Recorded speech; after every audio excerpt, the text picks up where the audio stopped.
इतिहासकार बेटा अपने साहित्यकार पिता के उनकी धरोहर को प्रकाशित करने की कोशिश कर रहा है। मैंने एक इंफॉर्मेटिव न्यूज़ लिखी थी और कई साहित्यकारों ने मुझसे संपर्क किया है कि हो सके तो उसकी प्रति किसी स्टॉल पे उपलब्ध करा दीजिएगा और हम लोग भी देखेंगे। और उनमें से कई साहित्यकार बाबूजी से तो परिचित भी रहे हैं, उस बारे में जानते रहे, क्योंकि जब भी आपने मुझे उनकी कोई कृति दी है पुस्तक के रूप में तो वो मैंने ज़्यादा से ज़्यादा लोगों तक पहुंचाने की कोशिश की है।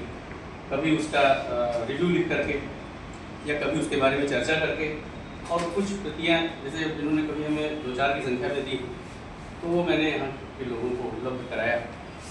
और उन्होंने भी जो भी हमारे साथी कुमार शुक्ला जी ने बताया कि एक साहित्यकार के परिवार में अगर कोई उनकी विरासत संभालने वाला कायदे का होता है तभी वो परिवार चल पाता है। इस बहराइच में बहुत सारे हमने देखा रचनाकार और साहित्यकार रहे हैं। एक पारसनाथ मिश्र भ्रमर जी रहे आपके दोस्त थे, बहुत मंचीय कवि थे, बहुत उनकी साथ पूरे देश में थी, लेकिन आज उनका नाम लेवा कोई नहीं रह गया क्योंकि उनकी जो संतानें वो उनके उस कार्य से संतुष्ट नहीं थे।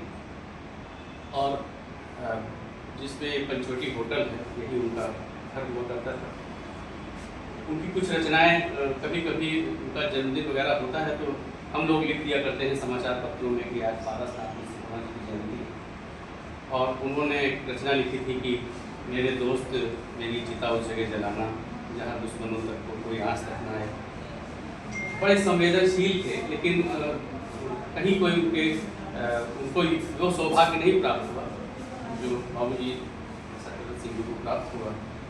और उन्होंने सत्यभूषण सिंह जैसे पुत्र को जन्म दिया। कि संतानें उनकी और भी होंगी, लेकिन जितने संवेदनशील ये उनके कार्यों के प्रति, उनके साहित्यिक अभिरुचि के प्रति, उतनी संवेदनशीलता अन्य में नहीं दिखाई देती है।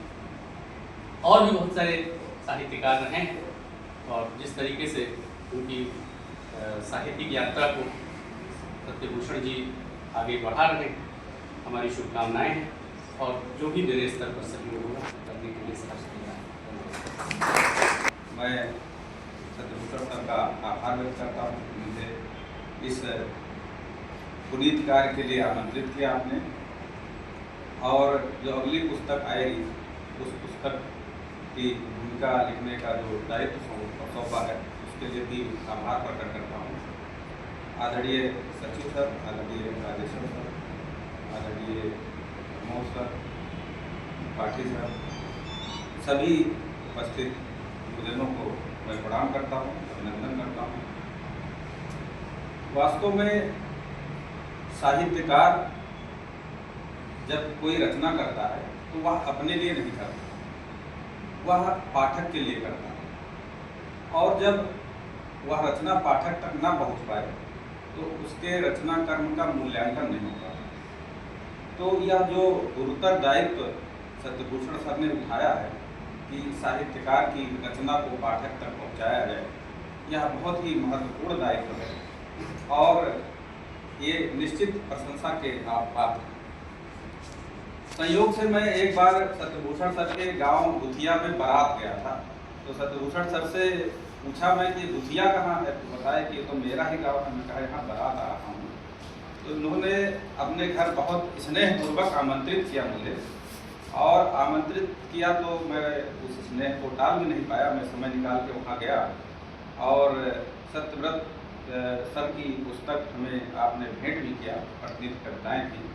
उसको मैंने कविताओं को जब पढ़ा और जैसे ये पता चल रहा है कि ये 16वीं पुस्तक है, तब वो मुझे लग रहा है कि 12वीं 13वीं थी। तो मैंने देखा कि जितनी धारदार, यथार्थपरक और स्वानुभूति का चित्रण उन रचनाओं में है, वैसी रचनाओं का मूल्यांकन अवश्य होना चाहिए। और जब पिछले साल लघु शोध शुरू हुआ NEP में, तो मैंने जैसे अदम गोंडवी पर मैंने रिसर्च किया तो वो मेरा पहला रिसर्च है। इसी तरह सत्यव्रत सिंह जी पर भी मैंने लघु शोध में एक छात्र को विषय दिया कि सत्यव्रत सिंह का साहित्यिक अवदान, और वह लघु शोध पूर्ण भी हुआ। इतने महत्वपूर्ण रचनाकार और साहित्यकार पर लघु शोध भी नहीं हुआ था, शोध की तो बात ही क्या किया जाए। और जिसकी 16 पुस्तकें प्रकाशित हो, भविष्य में और आने वाली हो, तो वह शोध का भी विषय बनेंगे। और मैं यह आश्वासन देता हूँ कि इस विषय पर सत्यव्रत सिंह जी के साहित्यिक रचना कर्म पर मैं शोध जरूर कराऊंगा। किसी पर थोपूंगा नहीं कि आप इसको करिए ही, लेकिन अब ये अवसर मिला है कि अब गाइड बने हैं तो बच्चे आएंगे और जब उनको यह बताया जाएगा तो बच्चे जरूर इस विषय को लेंगे। मैं भी जब अदम गोंडवी के ऊपर रिसर्च करना शुरू किया तो उनकी तो मात्र 2 पुस्तकें हैं, एक है समय से मुठभेड़ और एक है धरती की सतह। एक तीसरी पुस्तक भी आई थी, गर्म रोटी की महक, लेकिन उसमें उन्हीं पुस्तकों का कविताओं का दोहराव था, कोई नया नहीं था। तो उस 2 पुस्तकों के अलावा मेरे पास भी कोई मैटर नहीं था। उन पर ना कोई आज भी कोई आलोचनात्मक पुस्तक नहीं है, उन पर कोई समीक्षात्मक लेख नहीं है, उन पर कहीं कोई भी रचना उपलब्ध नहीं। मात्र उस 2 रचनाओं के सहारे मैंने कार्य शुरू किया। तो अपने ही यही विभाग के जयनारायण बुधवार साहब थे, पता चला कि कल के लिए पत्रिका निकालते थे और एक उनकी मृत्यु के बाद विशेषांक निकाला। तो उस विशेषांक को मैंने बात किया और बड़ा अच्छा लगा मुझे कि वो फर्मिला मैडम से बात हमारी हुई। हमने कहा मैम मैं इस विषय पर रिसर्च करना चाहता हूँ और मुझे कल के लिए पत्रिका चाहिए। तो 6 महीने बाद मैंने ये बात कह के मैं भूल गया, मैं पेपर की कटिंग और उनके घर जाके मैं सामग्री संकलन करने लगा। लेकिन 6 महीने बाद जब वो लखनऊ से आई तो उनको फ़ोन की, कहीं आप डॉक्टर साहब आ जाइए, मैं वो पत्रिका लाई हूँ। और जो है आपने कहा था तो मुझे बहुत अच्छा लगा कि 6 महीने पहले मैंने ये बात कही थी। तो एक जो साहित्यिक रुचि संपन्न व्यक्ति है उसको याद जरूर रहता है। तो गोंडवी जी के बारे में, जैसे गोंडवी जी तो रचना जो लिखे वो लिखे ही, बाकी मद्यपान भी था उनका बहुत तगड़ा और उसी के कारण लीवर सोराइसिस हो गया था। तो जैसे आप सत्यव्रत सिंह जी के साहित्यिक उत्तराधिकारी हैं, वैसे उनका पुत्र मद्यपान में उत्तराधिकारी है। तो मैं जब उनसे मिलने गया तो वो लाइनमैन है, तो परसपुर में कहीं खंबे उम्बे चढ़े थे, मैं फोन किया किसी तरह, तो वो उतर के आए, पी के ही मिले। तो हमें लगा कि इनसे ज़्यादा, हमने कहा इन पर रिसर्च करना चाहते हैं, मैं यहाँ प्रोफेसर हूँ, तो ज़्यादा कुछ समझ नहीं पाए। कहे ये दिलीप भैया है, दिलीप गोंडवी का भतीजा है, तो कहे उनका नंबर ले लीजिए। हम समझ नहीं पाए, हमने ठीक है उनका नंबर दीजिए। तो उनका नंबर मुझे मिला और दिलीप गोंडवी ने यथासंभव मुझे सहायता किया, उनकी रचनाओं को दिया जो हैंडराइटिंग में है, पेपर की कटिंग को दिया। जहाँ जहाँ कभी सम्मेलनों में गए थे वहाँ की सामग्री भी उपलब्ध कराई, जोड़ के मैंने उस पर रिसर्च करा। तो यहाँ तो हमें लग रहा है कि सामग्री की बिल्कुल कमी ही नहीं है और सत्यभूषण सर जैसे साहित्यिक उत्तराधिकारी भी हैं जो यथासंभव हर समय मदद करेंगे, तो इस विषय पर शोध कराने में कोई बाधा नहीं है। जहाँ तक पाबंद प्रजातंत्र की बात है, अभी तो मैं पढ़ा नहीं हूँ, लेकिन इसका शीर्षक ही प्रतिरोध चेतना संपन्न लग रहा है। वास्तव में आज का जो साहित्यकार है, कवि है या जो भी लेखक है, पत्रकारिता जगत का हो, मीडिया का हो, ये सब मुखापेक्षी होते हैं, सरकार की वाहवाही में लगे होते हैं। और जब आपातकाल के समय ऐसी कविताएं पाबंद प्रजातंत्र, वो भी इंदिरा गांधी के सामने लिखा गया होगा, वो भले नहीं प्रकाशित हो पाया, उस दौर की कविताएं हैं, तो ये बड़ा साहसिक कार्य है। गोंडवी ने भी लिखा था कि 100 में 70 आदमी जब नासाद हैं, दिल पर रखकर हाथ कहिए देश क्या आजाद है। दुष्यंत कुमार ने भी कहा था कि आज़ादी सिर्फ 3 थके हुए रंगों का नाम नहीं है जो तिरंगा अभिषेक होता है, बल्कि इसका कुछ और मतलब होता है।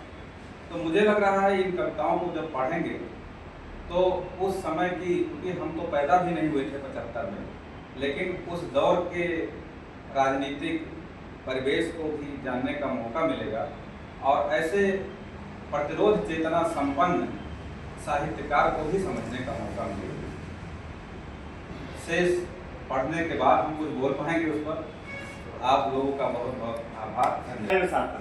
तो बड़ा लंबा सानिध्य था, तो कभी झगड़ा भी होता था। तो नीचे उतर के आए तो पिताजी ने को बताया कि इसी चौकी पे जो मेरी शर्ट फट जाया करती थी, तो इनकी माँ जो है सुई था, पारिवारिक संबंध था उनसे जो है।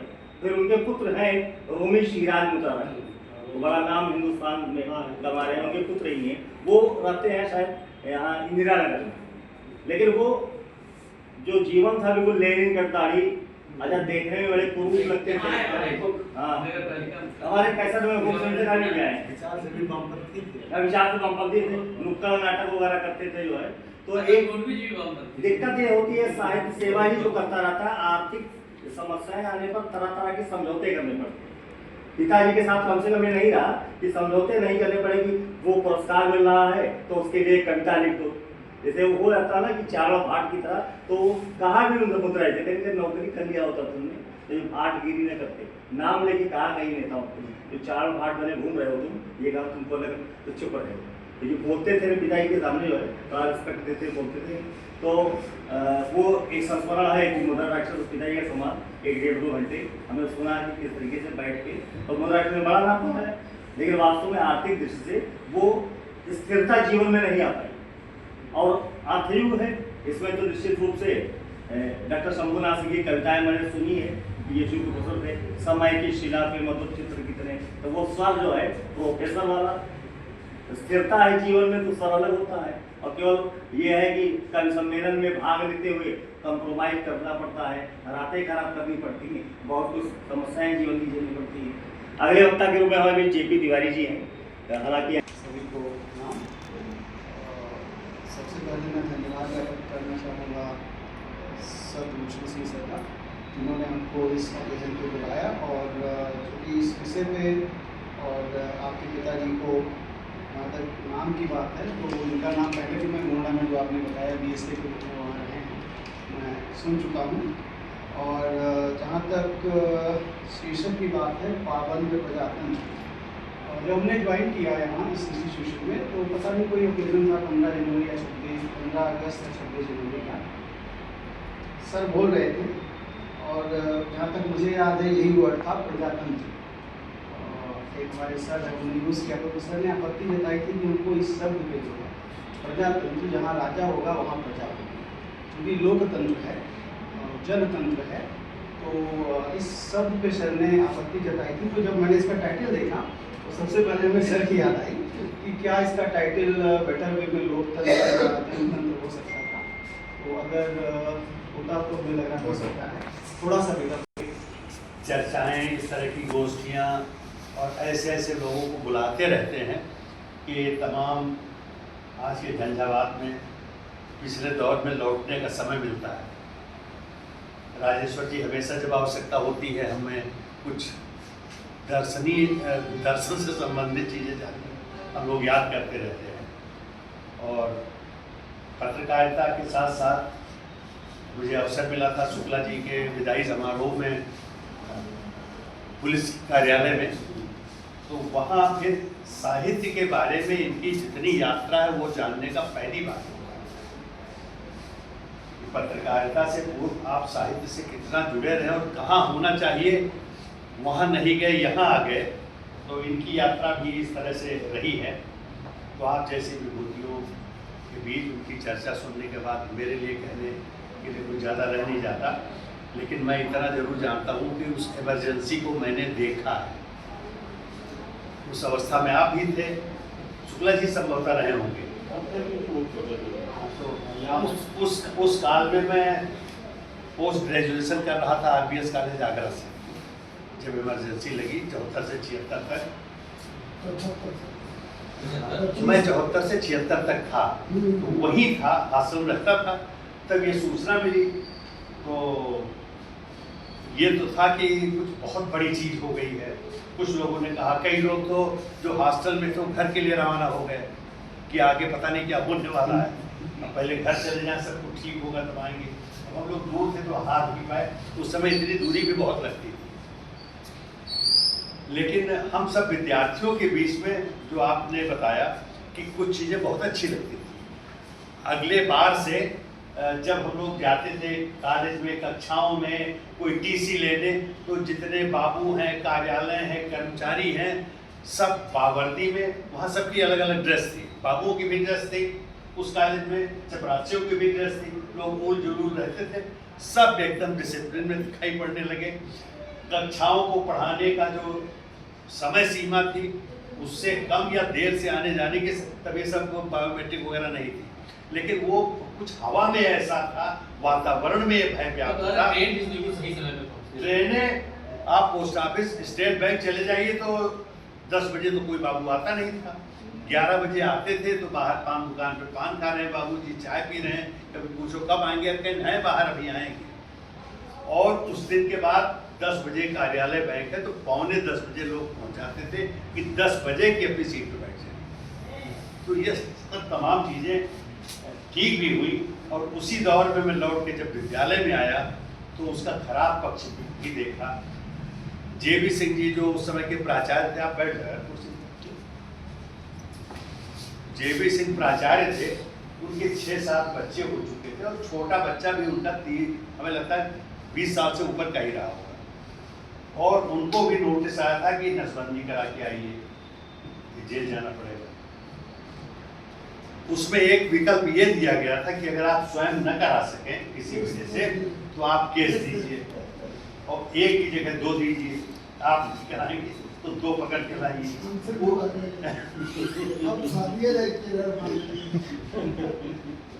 तो हमारे एक दुखरनाथ श्रीवास्तव जी थे, उन्होंने प्राचार्य जी के लिए त्याग किया और नसबंदी कराई।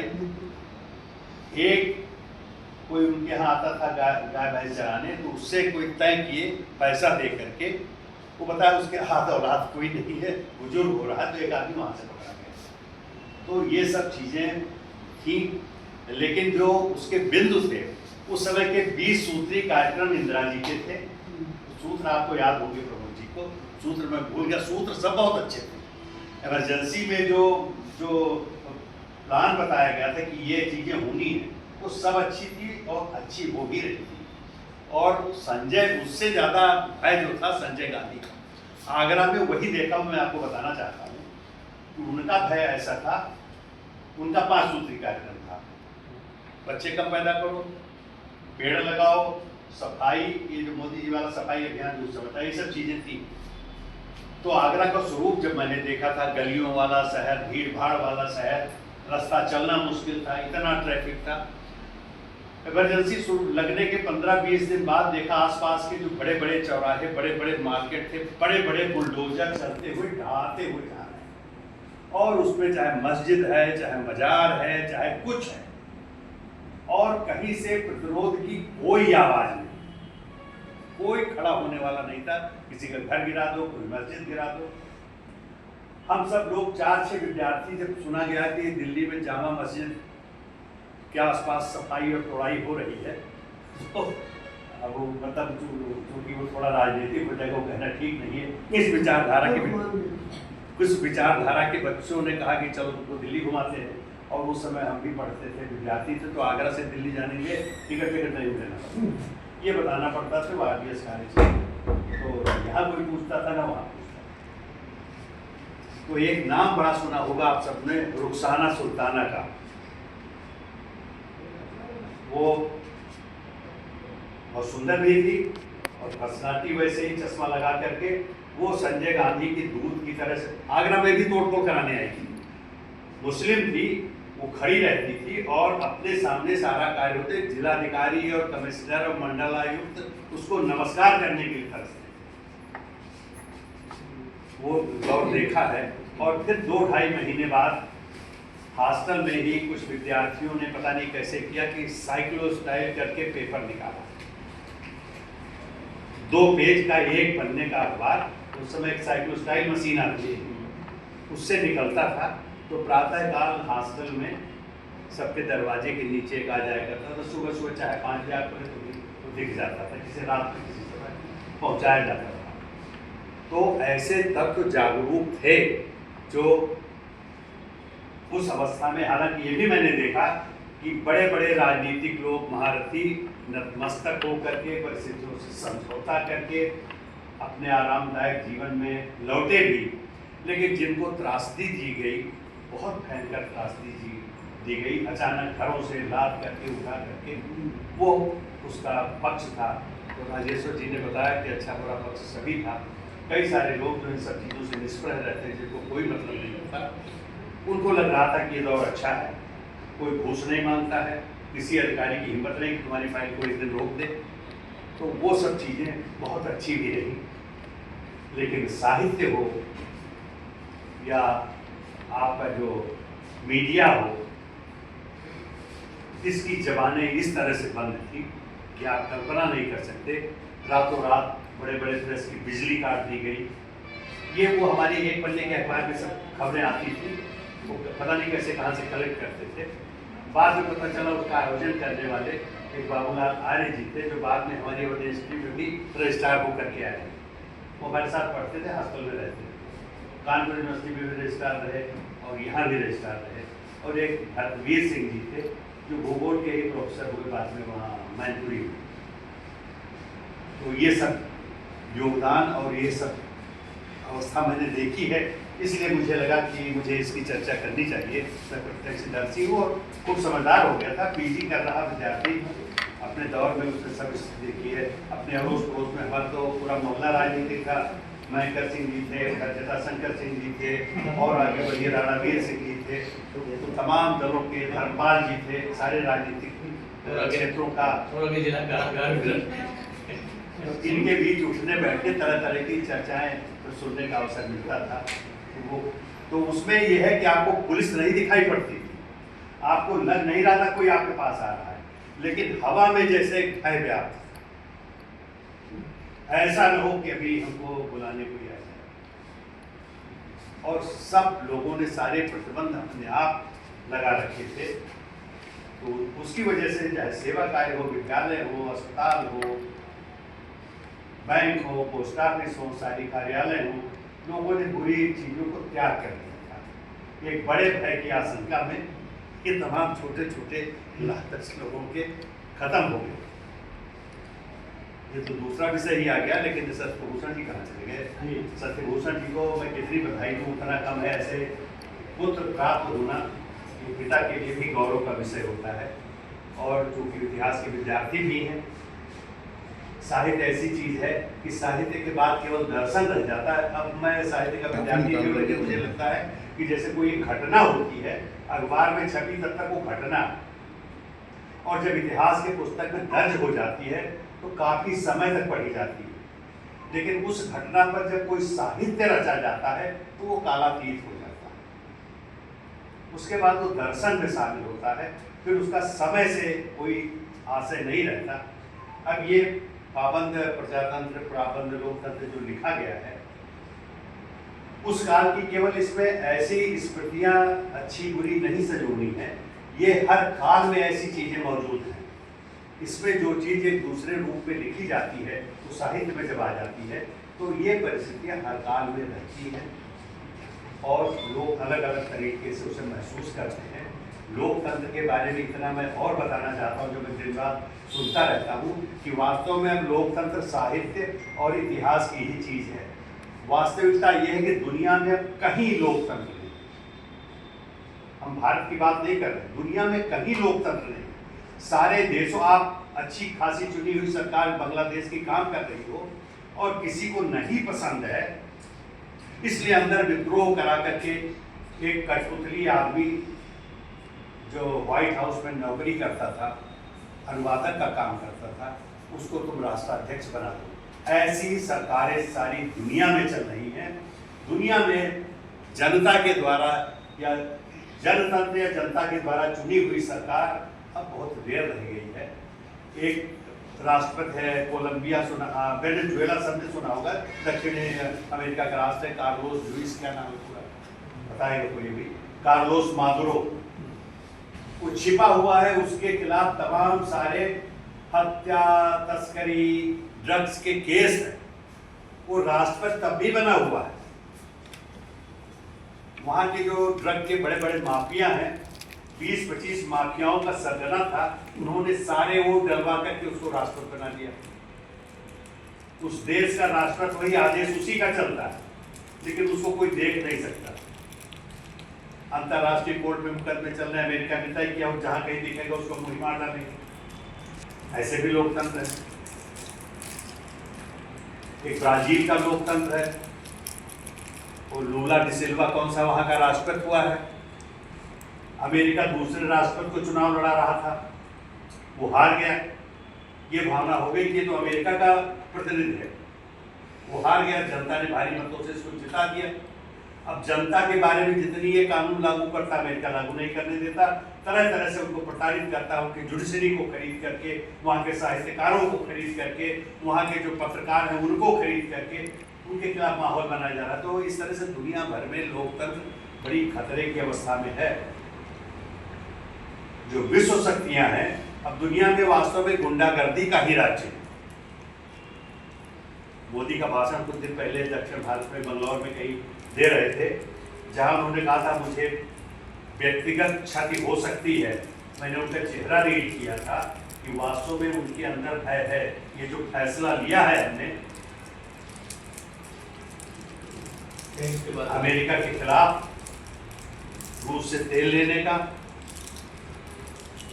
चीन से झगड़ा कम करने का, या पाकिस्तान में घुस करके हमला करने का, तो जनता लाभ चुने, उनको भी भय है कहीं किसी न किसी तरह से हमें अपदस्थ किया जा सकता है। ऐसी चीजें चलती हैं। वो चाहे किसान आंदोलन खड़ा कर दिया जाए झूठा नैरेटिव कर करके, वो चाहे वहाँ का एनआरसी, दुनिया में कोई देश नहीं जहाँ पर एनआरसी नेशनल रजिस्टर नहीं होता, लेकिन भारत में नहीं होगा।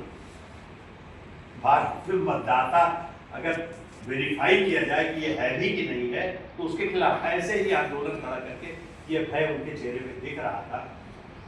और अब तो ऐसा भी तरीका है कि ज़्यादा उसको रेक्टिफाई कर दो, छुट्टी कर दो किसी न किसी बहाने से। तो लोकतंत्र पे, जनतंत्र पे सारी दुनिया में बड़ा खतरा है, और केवल जनता ही किसी देश को नहीं चला सकती, उसको कहीं न कहीं का आशीर्वाद भी प्राप्त होना चाहिए। ये चीज़ लोकतंत्र जनतंत्र के लिए बहुत बुरी है, और ऐसे सिपाहियों की आवश्यकता है जो हमको सबको जगाते हैं, उसके खतरे के प्रति हम सबको आगाह करते रहें। इस कार्यक्रम के लिए, महाविद्यालय की गरिमा बढ़ाने के लिए सत्यभूषण जी और आप दोनों जो अतिथिगण हैं उनको बहुत बहुत हृदय से धन्यवाद। और सत्यभूषण जी की यात्रा